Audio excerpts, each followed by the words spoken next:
Well, hello. My name is Ben Pawsey. I'm the VP of Marketing at HPG, and with me is Chris Anderson, our CEO. Good morning, Ben. Morning.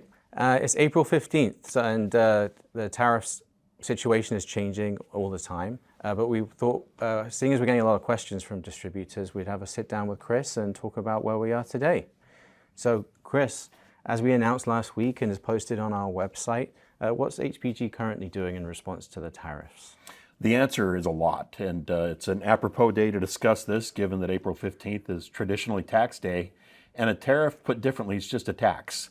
And we know that their entire industry is built around tax avoidance and tax optimization, and tariffs are likely going to cause the same types of behaviors. And we're seeing it right now at HPG, that at the end of the day, our job is to ensure that we minimize the tariff impact and are able to pass along that efficiency to our distributor partners. I'll give you some real-time examples. Take, for instance, our North American production. That's something that we have gone to great lengths over the last few years to ensure that we were able to nearshore and onshore as much of our product volume as was practicable, and we've done so. So as a result, we're buying up domestic stocks of goods, knowing that the components for USA manufactured products are going to be in scarce supply. So we've thought ahead, we bought ahead, but that buying ahead goes beyond just our North American produced goods. There was anticipation. Trump has not necessarily been quiet about his tariff plans. As soon as he secured the Republican nomination, he let it be known that the most beautiful word in the English language, I believe he said, was tariff. I beg to differ, but nonetheless, in anticipation of these tariffs, we did buy up, and as a result, we anticipate that it will be business as usual at HPG from a pricing standpoint, at the very least until June 1st. Excellent. And as the marketing guy, I like to talk about how one of HPG's differentiators is how many SKUs are sourced here. I think in the hard goods category, we produce more in the US than any other supplier. Can you discuss where our footprint is in terms of domestic manufacturing? Yes, our domestic production sites are primarily focused in Southern California, where we have the Evans manufacturing facility in Garden Grove. It's a great facility in that it really is a one of one in our industry. There are very few North American blow molders and injection molders, and that's exactly what happens in Garden Grove. So whether it be the pill box that my vitamins were in this morning, the Monday, Tuesday, Wednesday, Thursday, Friday pill box, that was produced in Southern California at our HPG facility, as was the plastic water bottle that I put protein powder in and drink. Those are the types of products that are going to be not only tariff advantaged as we go through this, but likely tariff free, because increasingly we're able to source polymers from regions that are either low tariffed or not tariffed, and the actual production renders them made in the USA. So we're excited to have that as part of our arsenal. Evans was HPG's most recent acquisition, and we were very purposeful about buying that company and bringing it into the HPG fold, because we have set out over the last several years to reduce our dependence on imports. But it goes beyond Evans. We just opened up earlier this month a state-of-the-art production facility in Dallas, Texas, the Sunnyvale suburb of Dallas, that's home to our Best Promotions USA subsidiary. Inside of that facility is the ability to essentially cut and sew anything that you could imagine within the promotional products category that is on the hard goods side. And so an industry standard bearer is the tried and true can cooler. And right now in Dallas, Texas, we're producing can coolers for the USA market made out of USA-derived materials. So it gives you, once again, the opportunity to not only take pride in selling a product that's made in the USA, but to also take advantage of the fact that it is not tariffed. Yeah. And with lip balms too, lip moisturizers, hand sanitizer. That's right. All based out of Eagan, Minnesota too. That's right. The Mixie facility, which has really been a turnaround story within HPG. So I'll give you a little bit of the inside scoop here. When we acquired that facility in 2020, it was the absolute peak of the pandemic purchases around hand sanitizer. And of course, we caused the end to that run on hand sanitizer by getting into the business and spending millions of dollars on building a state-of-the-art production facility in Eagan, Minnesota. And just like anything else in business, if you wait long enough and you had the right core strategy, generally good things will happen. And Egan's a great example of that. Our Egan facility, 100% domestic production. We can produce everything from lip moisturizers to sunscreens to even further afield categories such as insect repellent. So all of those are examples of the types of production capabilities that we have not only near shore but onshore in the United States. Now, a side note to that is that we have another facility in Nogales, Mexico. And you've likely, just as I have been, all over the place in terms of my understanding of what the Mexico-U.S. trade relationship looked like. And the answer is not much different today than it looked last year. That's good news for all of us because at the end of the day, there isn't really a domestic Mexican market for our types of products. Instead, that facility exists for the sole purpose of producing and shipping products to America. The Mexican government, in their trade negotiations with the Trump administration, seems to appreciate the dependence on those exports. And so it's to our good fortune and the industry's good fortune that as of today, the 15th of April, you can purchase your USMCA tote bags that are treated as tariff exempt from Evans, produced in Nogales, Mexico, shipped across the border tariff free. Now, you may ask the question, what about goods that are imported into that Mexico facility from, say, Asia and then re-exported into America? That's another key topic that we have done our homework on and are pre-optimized to take advantage of what right now is likely going to be the key to ongoing viability of North American-based production and not just onshore production. When we import goods for our Evans, Mexico manufacturing facility, we first do so clearing customs in the United States. We pay the tariff on that first cost. Now, first cost is something that distributors are going to be hearing more and more about in the coming years because you're going to be tariffed if you're in a tariff optimization environment on first cost. Now, non-first cost in this scenario would represent if we had re-exported the goods to Mexico, decorated them, assembled them, and then shipped them back to America. If we weren't utilizing a first cost methodology, we would essentially be assessed a tariff on the selling price to the distributor. But in this case, the only tariff that's being levied is the tariff on the base unit or the components that came from overseas. The rest of the value add, which is critical here, is tariff free. So that's how we're operating out of Nogales today. It's business as usual for existing inventory. For goods that continue to qualify for the USMCA, the old NAFTA, they continue to be tariff free.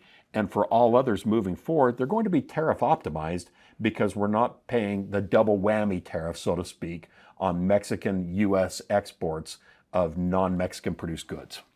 Excellent.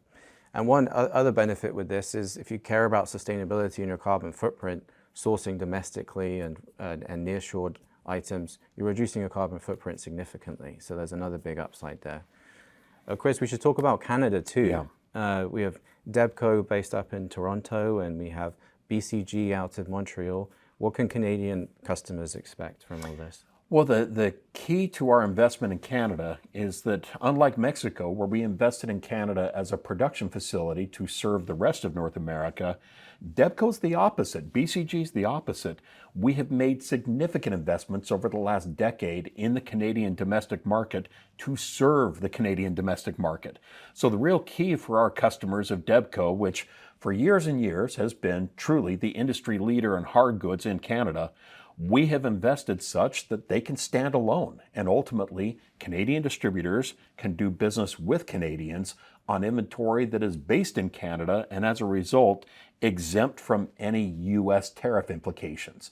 That has been an absolute revelation over the last 90 days because there are others in the industry that were essentially shipping Canada from the U.S. and it's triggering tariffs that are punitive at that time. And frankly, it's created an environment where those that have invested in the local Canadian market stand to benefit from those investments. We look forward to partnering with our distributor partners to really take advantage of what has been a decades-long dream. We first opened that state-of-the-art, nearly 250,000 square foot production and distribution facility in Canada back in 2019. And when we did, it was the type of investment that we were looking decades ahead, not necessarily months or years ahead. And it's now once again coming together that we built the facility, we filled it with state-of-the-art equipment, we have a well-trained staff, and most importantly, in April of 2025, it is filled with inventory. And so in terms of the Canadian domestic market, we are open for business. It's not only business as usual, it's business better than ever. Debco right now is on fire, and I anticipate that both Debco and BCG are going to be major winners as we go through the tariff wars in 2025. That's great. And the expanded footprint at Debco enabled us to co-locate products from our US subsidiaries up there. So can you talk more about that? Yeah, that's been a key strategy of ours for the last few years, that we'll take winners such as the Boxan speaker from here at Org Audio and co-locate it in both Canada and the United States. And the idea from the very beginning was to put the best-selling products in the backyard of our distributor partners. But now that strategy has a twofold benefit of not only does it save them time, but now it saves them tariffs. And so whether it be a hot-selling pen from Hub Pen that is co-located at both Debco and Hub Pen Company, or conversely, there may be a hot-selling product at Debco because Debco did have and does have U.S. shipments to United States distributors over the years. It has been a meaningful portion of the business, and what we're doing in real time is in the event of a Debco order that is to ship from Canada to the United States that would potentially trigger a tariff, we have options. We're working with distributors, giving them a telephone call, walking them through an alternative product that's already in the United States that they could order. And conversely, if there was a one-off, we're moving inventory right now to America to ensure that we can ship those orders on a tariff advantage basis. Excellent. And we also announced a price freeze from now until June. Is that right? Because we have stock already? That's right. And the price freeze is something that we bought and paid for through that additional inventory that we brought in anticipation of the tariffs. Now, at some point, we are going to run out of that tariff-free stock, but we don't have line of sight to that yet. But what we also don't have line of sight to is where this all ends. I wrote a letter last week to our customers that first expressed that if we have learned nothing over the years, it's that inevitably cooler heads will prevail. And so in this case, know that HPG is maintaining cool heads. And ultimately, as we anticipate what's coming, we sense that there is going to be some reconciliation. There likely is going to be a new tariff structure that is the go-forward tariff structure. But in the meantime, we're not going to adjust our prices in a pinball-like fashion, ricocheting left and right based on the latest tweet or the latest Truth Social post. Instead, we're going to be more long view focused. And as a result, right now, we will hold our pricing at least through the 1st of June. And even if there is some tariff impact at that time, it's going to be on a category by category basis. So this isn't going to be a scenario where HPG announces just a blanket price increase. Instead, we're taking the intervening couple of months between now and the 1st of June to first ensure that wherever we can adjust our strategy to reduce or offset tariffs, that we do it. I've got 6 people right now on our global sourcing team that are out either expanding or in some cases just simply moving over our supply chains to more tariff advantage channels.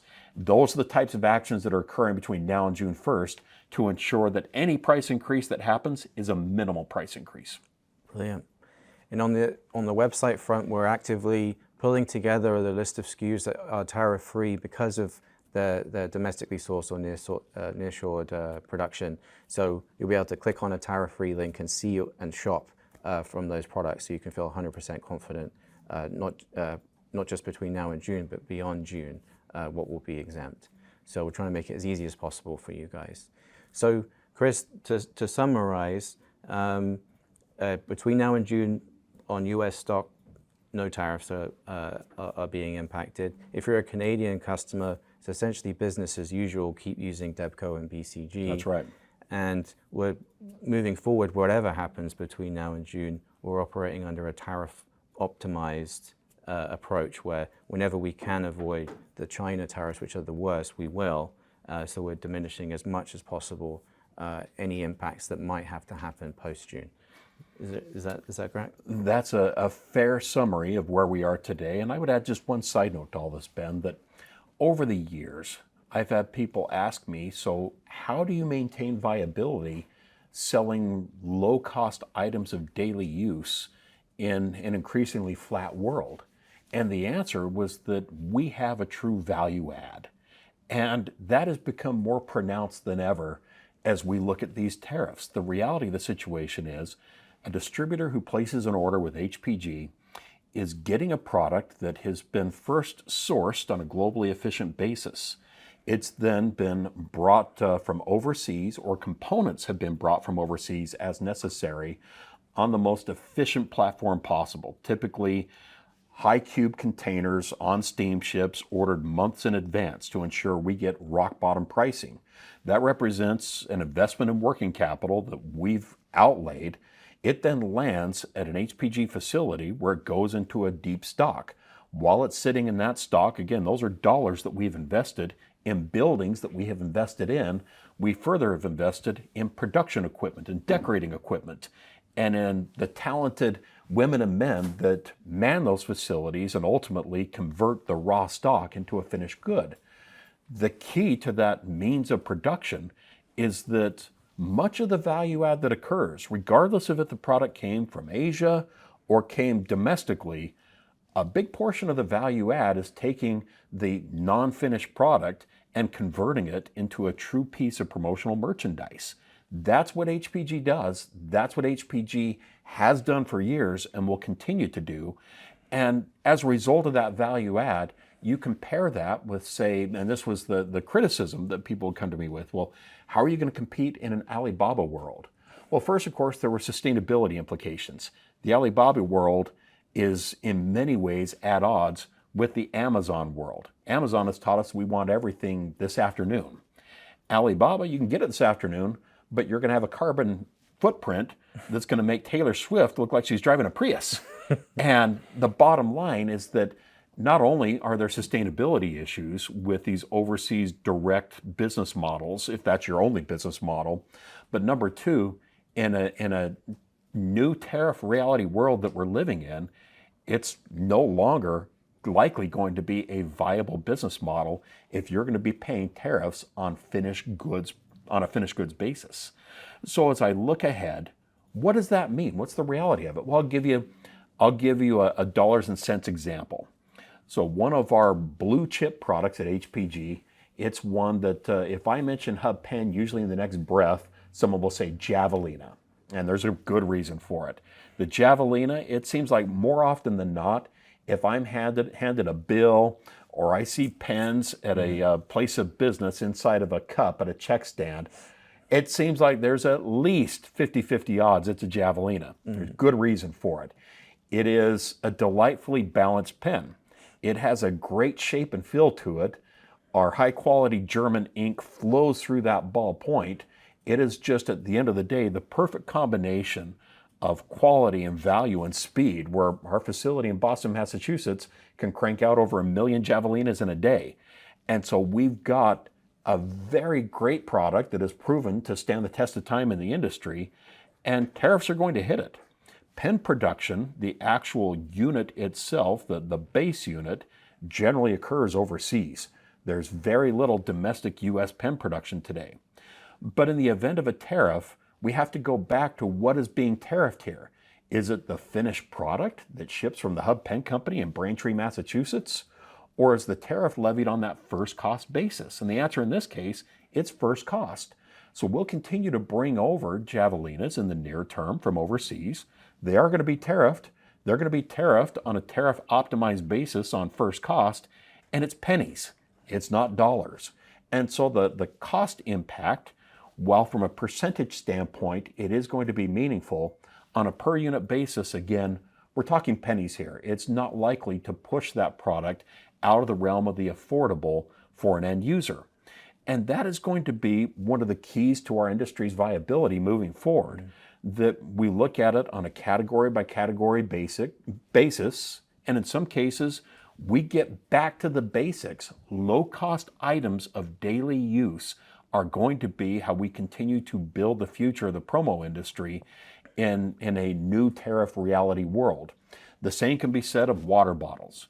Are you going to bring in a double wall stainless water bottle that has double-digit tariffs on it? Or do you perhaps source a water bottle that's made from recycled PET, recycled plastic, in America with 0% tariffs? Not only is it a more ecological solution, but it's also going to be several orders of magnitude less costly than the old double wall stainless water bottle that you may have just ordered on autopilot before all this. That's great. And we have hundreds of items that are $1 or less on our website, so worth checking that out. So Chris, thank you very much for your time. Thank you, Ben. And we hope this is useful for distributors. HPG will continue to be the reliable supplier we've always been. And yeah, hopefully we don't have to do too many more of these videos, but we'll see what happens between now and June. Chris, thank you so much for your time. Thank you, Ben. Bye for now.